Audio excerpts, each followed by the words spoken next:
এরকম চুল থেকে এরকম বানিয়ে ফেললাম, আর এরকম থেকে ঠিক এরকম বানিয়ে ফেললাম কেন, তা দেখতে পারবেন আজকের এই ভিডিওতে।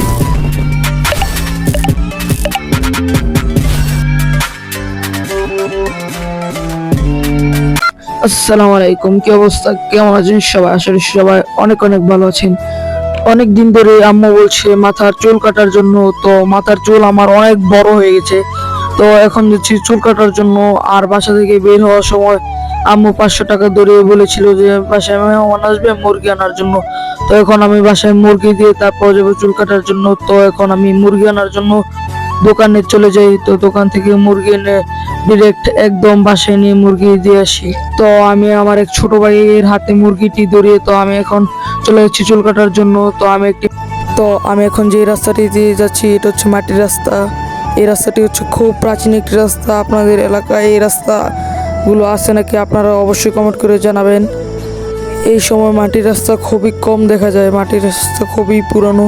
তো এখন সাইকেল চালাতে চালাতে চলে যাচ্ছি আমি চুল কাটার জন্য। তো আমার চুল কাটার মেন রিজন হচ্ছে আমার চুলে অনেক বড় এবং চুলের কালার লালচে হয়ে যাচ্ছে এবং আমার মাথার মধ্যে অনেক চুলকায়। তাই আমার আম্মু বলেছে যে চুলটি কেটে ফেলার জন্য।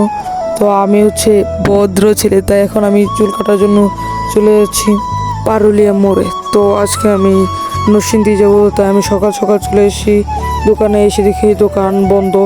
তো আমি প্রায় 1 ঘন্টা 20 মিনিট বসে থাকার পর দোকানটি খোলা হয়। তো আমি দোকানের ভিতরে ঢুকে আমি চিরুনি নিয়ে চুলগুলিকে ঠিক করছিলাম আর দুষ্টিম করছিলাম যে আমার কত শখের চুলগুলি আমি আজকে কেটে ফেলবো।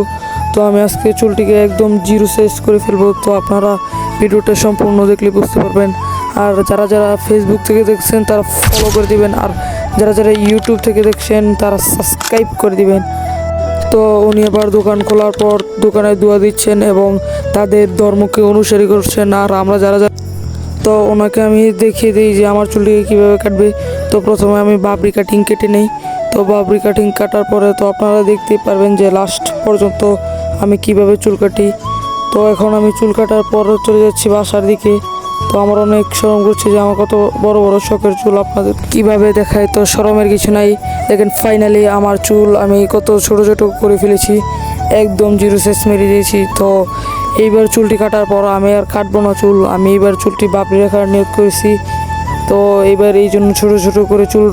তো যারা যারা এখন পর্যন্ত আমার এই ভিডিওটি দেখে আসছেন, আশা করি আপনারা আমাকে সাপোর্ট করবেন। সবসময় আপনাদের জন্য দোয়া এবং ভালোবাসা রইল। তো এদিকে আবার বাসা থেকে আসার সময় আম্মু বলেছে দোকান থেকে কিছু কাঁচা জিনিসপত্র নিয়ে আসার জন্য, বিশেষ করে শসা। তো আমি আবার এদিকে দোকানে চলে যাই শসা আনার জন্য। তো এদিকে আমি শসা নিয়ে আর দোকান থেকে 7 আপ নিয়ে বাড়ি চলে আসি। তো আমি দেখেন আমার চুলটি কীভাবে কাটা হয়ে গেছে। তো আজকের জন্য ব্লগটি পর্যন্ত, বাই।